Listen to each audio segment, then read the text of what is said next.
أعوذ بالله من الشيطان الرجيم. بسم الله الرحمن الرحيم. لا أقسم بيوم القيامة ولا أقسم بالنفس اللوامة. أيحسب الإنسان أن لن نجمع عظامه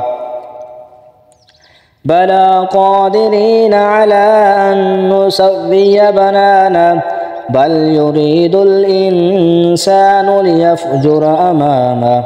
يسأل أيان يوم القيامة فإذا برق البصر وخسف القمر وجمع الشمس والقمر يقول الإنسان يومئذ أين المفر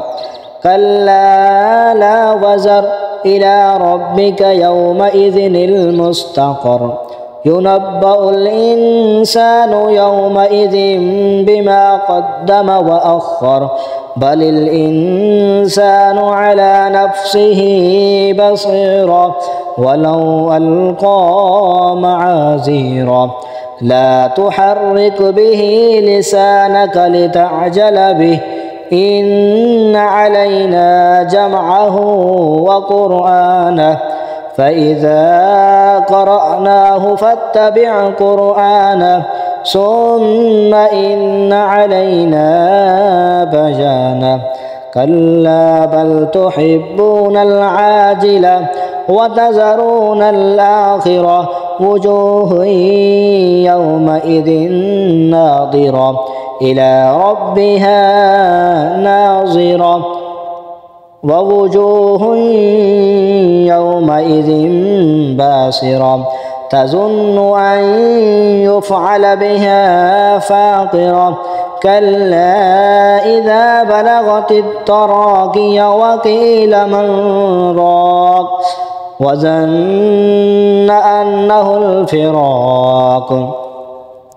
والتفت الساق بالساق إلى ربك يومئذ المساق فلا صدق ولا صلى ولكن كذب وتولى ثم ذهب إلى أهله يتمطى أولى لك فأولى ثم أولى لك فأولى أيحسب الإنسان أن يترك سدى ألم يك نطفة من مني يمنى ثم كان علقة فخلق فسوى فجعل منه الزوجين الذكر والأنثى أليس ذلك بقادر على أن يحيي الموتى آمنت بالله صدق الله العظيم.